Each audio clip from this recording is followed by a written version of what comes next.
Pourquoi cherchons-nous si souvent la validation des autres?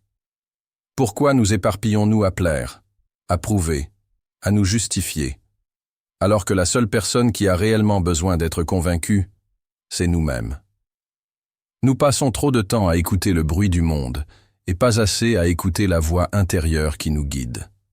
Nous perdons notre énergie à courir après des illusions, alors que la véritable puissance réside dans une seule chose: la discipline silencieuse, la concentration sur nous-mêmes, le travail acharné loin des regards. Il est temps de changer. Il est temps de devenir notre propre priorité, de nous recentrer sur ce qui compte vraiment et d'avancer avec une détermination inébranlable, sans chercher l'approbation de qui que ce soit. Dans cette vidéo, nous allons déconstruire les illusions qui nous freinent, comprendre pourquoi il est vital de nous choisir en premier, et surtout, comment mettre en place un mode de vie qui nous propulse vers la version la plus puissante de nous-mêmes. Nous passons trop de temps à chercher l'approbation des autres, à attendre que le monde reconnaisse notre valeur, à espérer que quelqu'un nous tende la main pour nous dire « Tu es sur la bonne voie ». Mais voici la vérité. Personne ne viendra nous sauver. Personne ne nous doit rien. Et c'est une bonne nouvelle. Parce que cela signifie que tout est entre nos mains. Nous devons faire de nous-mêmes notre propre priorité, non par égoïsme, mais par nécessité. Si nous ne prenons pas soin de nous, qui le fera? Si nous ne traçons pas notre chemin, qui le fera à notre place? Se concentrer sur soi-même n'est pas un acte d'isolement, mais une déclaration de discipline. C'est comprendre que l'attention que nous accordons aux distractions extérieures est une énergie que nous retirons à notre propre progression. C'est réaliser que le bruit du monde ne doit pas nous détourner de ce qui compte vraiment. Et enfin, travailler dur dans le silence, c'est la clé de tout véritable accomplissement. Ceux qui réussissent ne crient pas leurs ambitions sur tous les toits. Ils avancent, un pas après l'autre, sans chercher de reconnaissance immédiate. Et un jour, leurs résultats parlent pour eux. Nous vivons dans un monde qui nous pousse à nous disperser. Les sollicitations sont constantes, réseaux sociaux, obligations sociales, attentes extérieures. Mais nous devons comprendre que chaque fois que nous mettons les besoins des autres avant les nôtres, nous nous privons de l'énergie nécessaire à notre propre épanouissement. Faire de soi une priorité absolue n'est ni un acte d'égoïsme ni un caprice, mais une nécessité. Nous passons trop de temps à nous soucier des attentes des autres, à plaire, à répondre aux exigences extérieures, oubliant l'essentiel. Si nous ne prenons pas soin de nous-mêmes, personne ne le fera à notre place. Se donner la priorité, c'est comprendre que notre bien-être mental, physique et émotionnel est la base sur laquelle repose tout le reste.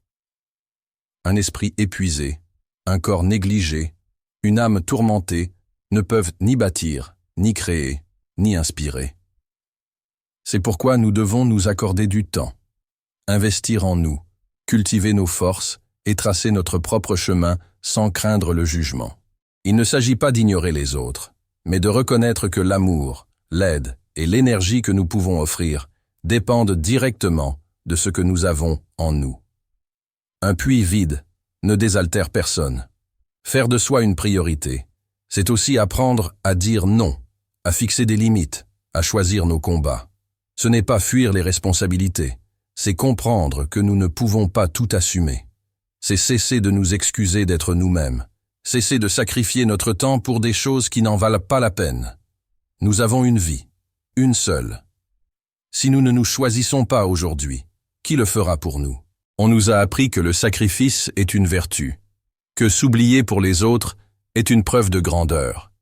Mais combien d'entre nous se sont perdus en donnant tout, en s'effaçant, en pensant que se sacrifier sans limite était la clé du bonheur? Le problème, c'est que le sacrifice perpétuel est une illusion, une course sans fin où l'on vide notre énergie en espérant une reconnaissance qui ne vient jamais vraiment. Nous pensons que nous devons tout donner pour être aimés, respectés, valorisés, mais à quel prix? Celui de notre propre épuisement, celui de nos rêves abandonnés, celui de notre bien-être sacrifié sur l'autel des attentes des autres. Se sacrifier n'est pas un problème en soi. Il y a des causes, des personnes, des moments où donner est noble. Mais lorsque le don devient une obligation, une habitude qui nous détruit, alors ce n'est plus un choix, mais une prison. Nous nous retrouvons à exister pour les autres, et jamais pour nous-mêmes. Nous devons comprendre une vérité essentielle. Il est possible d'être généreux sans s'oublier. Il est possible d'aider sans se briser. Il est possible de donner sans se perdre. Ceux qui nous aiment vraiment ne nous demandent pas de disparaître pour eux. Et ceux qui exigent trop, sans jamais donner en retour, ne méritent peut-être pas tout ce que nous leur offrons. Il ne s'agit pas de devenir égoïste, mais de trouver un équilibre. Se respecter, se préserver, se choisir, ce n'est pas trahir les autres. C'est se donner les moyens de continuer à avancer. Parce que si nous nous effondrons, qui portera le poids de nos sacrifices à notre place? Depuis notre enfance, on nous a appris que penser à soi était égoïste. Pourtant, comment pouvons-nous donner le meilleur de nous-mêmes aux autres si nous ne sommes pas déjà complets? Un esprit épuisé ne peut pas inspirer.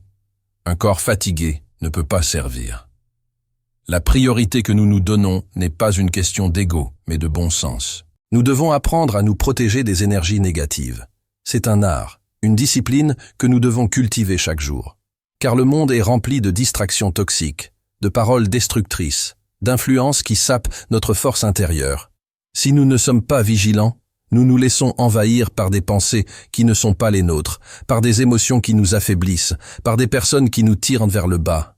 Le premier rempart, c'est notre esprit. Nous devons apprendre à filtrer ce que nous laissons entrer dans notre conscience. Les critiques non constructives, les jugements gratuits, les discours pessimistes, tout cela ne mérite pas notre attention. Ce que les autres pensent de nous n'est que le reflet de leur propre réalité, pas de la nôtre. Ensuite, il y a notre environnement. Les lieux que nous fréquentons, les personnes que nous côtoyons influencent notre énergie plus que nous ne l'imaginons. Si nous passons notre temps entourés de plaintes, de conflits et de drames, comment espérer être en paix? Nous devons choisir nos batailles, mais surtout nos alliances. L'énergie des autres est contagieuse, autant s'entourer de ceux qui nous élèvent plutôt que de ceux qui nous vident. Enfin, il y a nos pensées.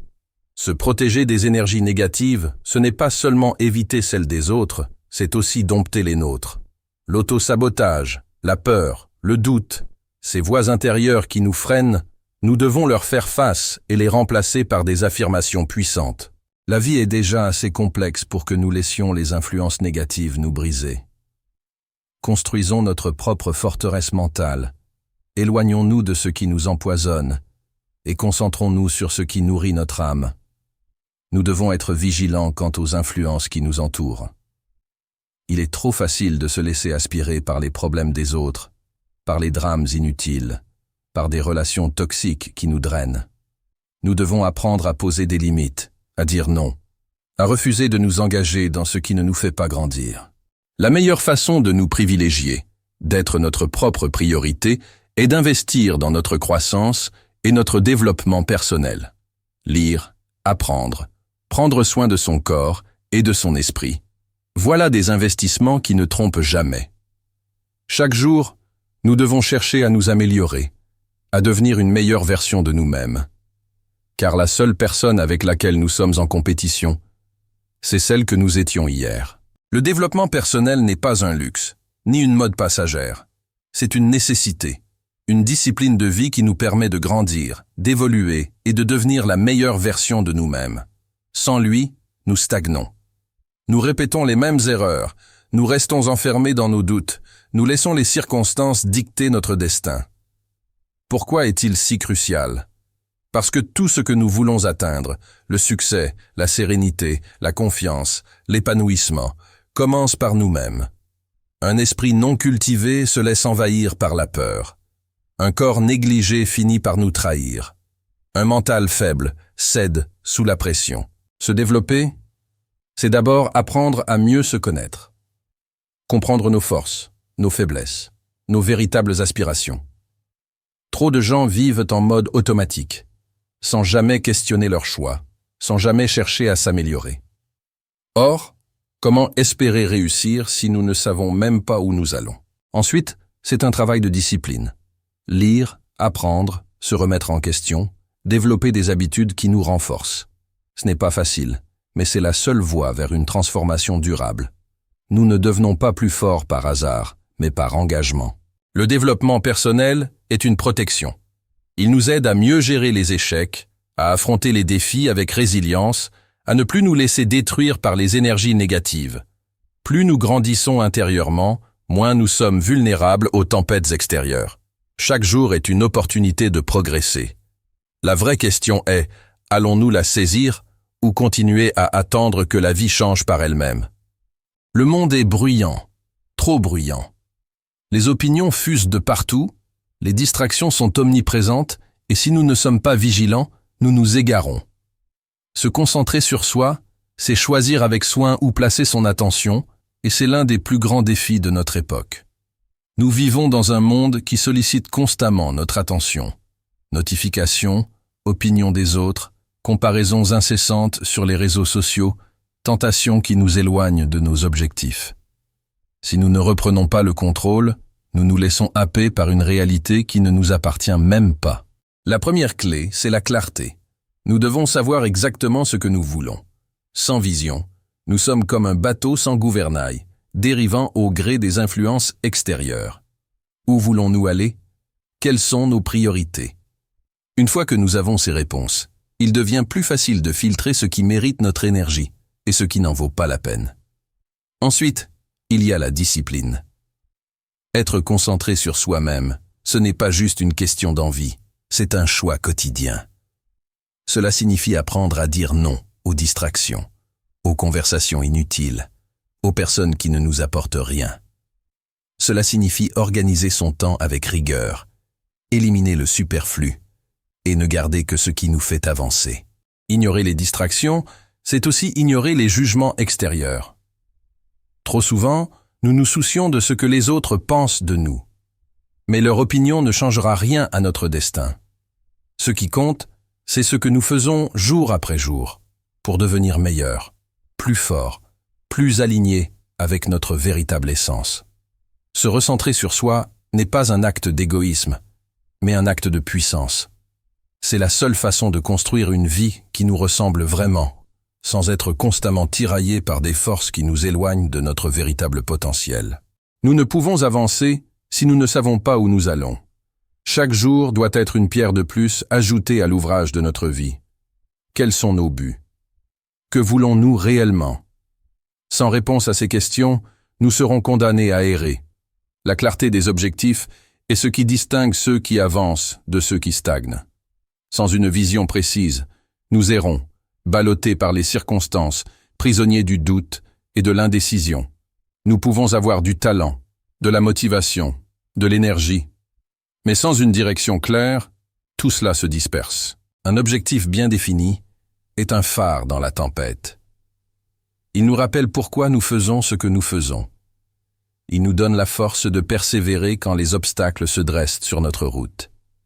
Sans lui, nous risquons de nous laisser distraire, de perdre du temps sur des choses insignifiantes, de nous épuiser à poursuivre des résultats qui ne nous correspondent même pas.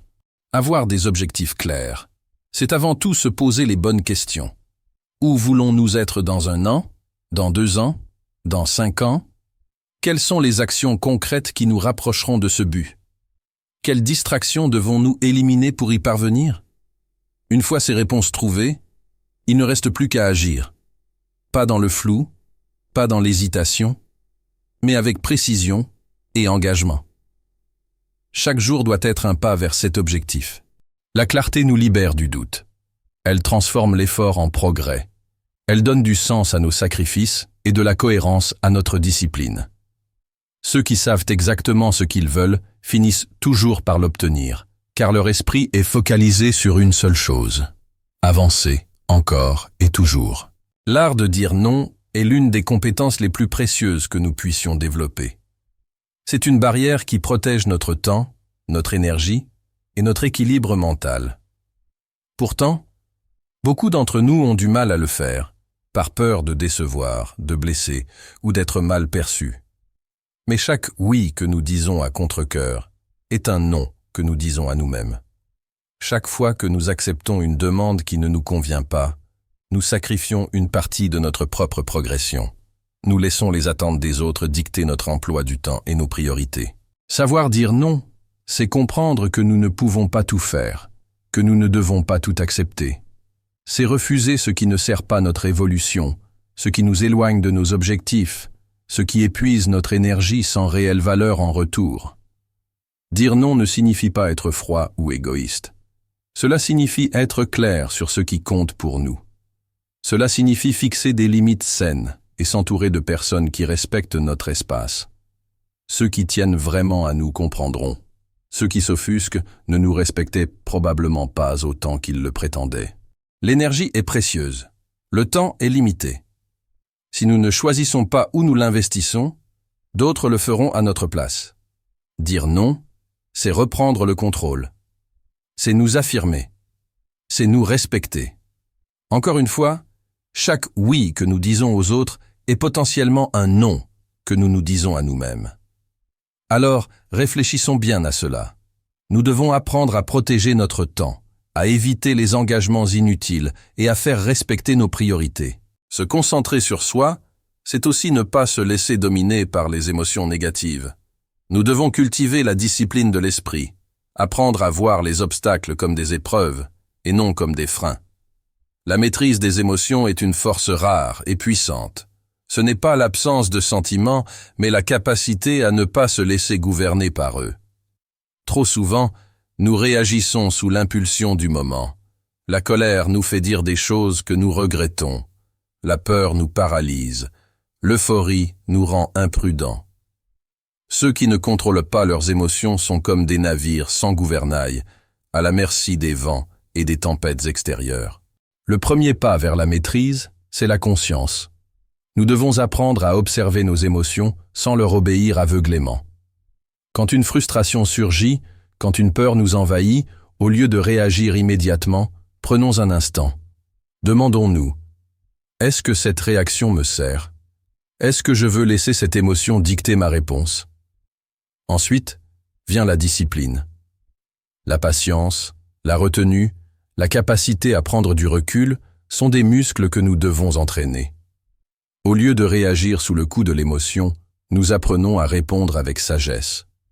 Nous comprenons que notre force ne réside pas dans l'explosion, mais dans la maîtrise. Enfin, nous devons canaliser ces émotions au service de nos objectifs. La colère peut devenir un carburant pour l'action. La peur peut nous rendre plus vigilants. La tristesse peut nous enseigner la résilience. Chaque émotion a une utilité si nous savons la dompter. Celui qui maîtrise ses émotions maîtrise son destin. Il ne se laisse plus dévier par les turbulences extérieures. Il avance, imperturbable, concentré sur ce qui compte vraiment. Nous vivons à une époque où l'on exhibe tout, où la moindre avancée est partagée, commentée, jugée.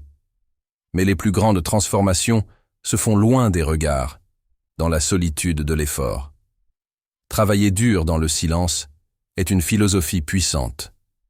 Dans un monde où tout le monde cherche à montrer, à prouver, à impressionner, ceux qui avancent sans bruit sont souvent ceux qui réussissent le plus loin. Pourquoi? Parce que l'énergie dissipée à parler de nos projets, à chercher l'approbation des autres, est une énergie qui n'est pas investie dans l'action.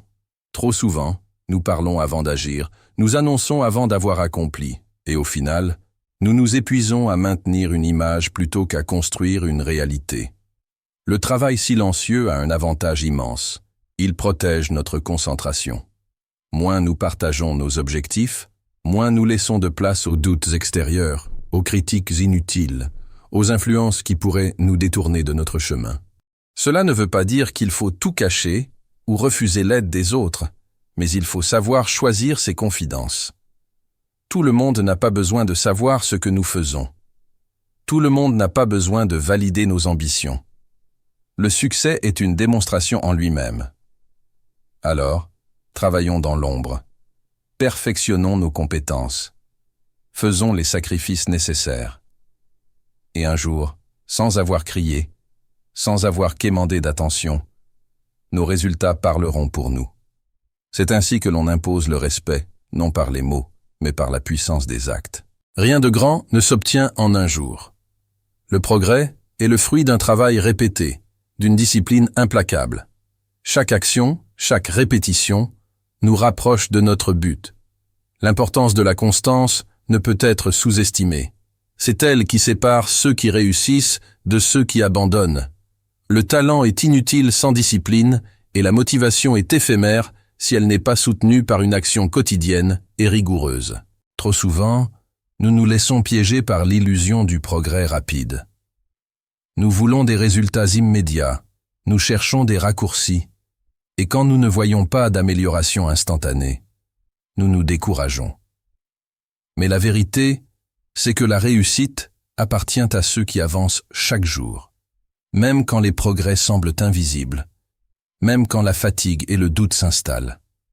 La constance, c'est faire ce qu'il faut, encore et encore, même quand personne ne regarde, même quand l'envie n'est pas là.